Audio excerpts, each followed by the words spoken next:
Hi guys, so get ready with me kasi pupunta na tayo ng Nagano ngayon. Actually, napakatagal na ng video na to, no? Mga 2 months ago since nandito na rin tayo sa Nagano. Habang ang nag-check ako ng phone ko kasi may mga dinidelete ako ng mga photos and videos. So yun, nakita ko tong video na to. Nakalimutan kong i-edit tapos nakalimutan ko rin i-upload. 2 months na rin tong video na to. Sabi ko sa sarili ko bakit hindi ko upload. Ito yung tinirahan ko sa may Saitama. At dito ko rin nakilala si mama at saka si papa. Sila na rin yung tumayong magulang ko dito sa Japan. Ito yung kwarto ko, dito ako natutulog. Pero ganun pa man, ikukwento sa inyo kung ano yung content na video na to. Last year 2024, nag-resign ako ng month of May. Nag-resign ako sa isang shipbuilding company. Pero bago ako mag-resign na yun, may contact na ako na agency na pwede kong pasukan. Tapos sila na rin yung magpo-provide sa akin ng company or papasukan company para kahit papano makapagtrabaho na rin ako. So anong nangyari, kumontak ako dun sa kakilala ko pero walang ma-provide sa akin ng company. I mean, wala pa siyang in-introduce sa akin ng company. Nag-plan B ako, pumunta ako or kinontak ko yung kaibigan ko na may kilalang agency. Tapos yun, nag-apply ako dun sa agency. Pumasa naman ako sa interview tapos pumasa din ako sa interview sa company. At May 22, lumipad na ako sa may Saitama. Lahat ng mga documents ay pinasa ko na nung nagkita kami. Tapos ang sabi sa akin ay wait na lang daw ako kung kailan daw ipaprocess yung visa ko. Ang gustong i-process sa akin noon ay designated visa. Actually, meron na akong company noon. Tapos okay yung salary. Okay naman din. Na-meet ko na yung boss. Na-meet ko na yung mga coworkers. Tapos nakita ko na rin yung pinaka-facility. Tapos designated muna yung visa na i-apply daw muna sa akin. Nagtaka ako bakit designated visa yung i-apply sa akin. Meron pa akong 4 na buwan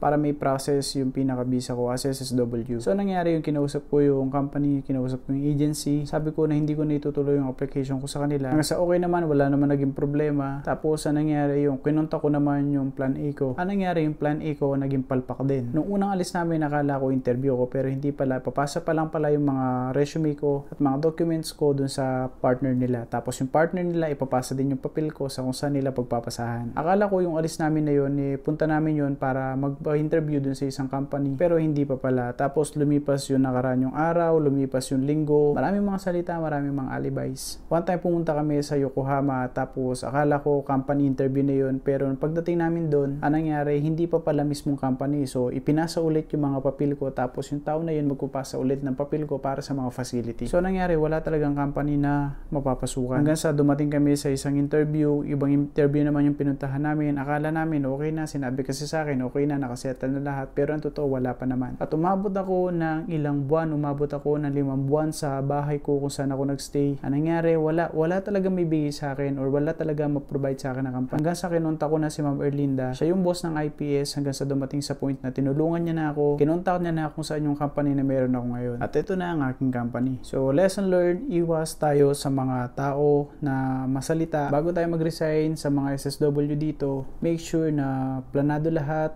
okay lahat, may mapapasok ka ng company, okay na, nakasettle na. Marami pa sana akong kwento na gustong kwento dito sa video na to pero since kakaunti lang yung time natin, kaya enda natin dito. Just follow me, yun lang.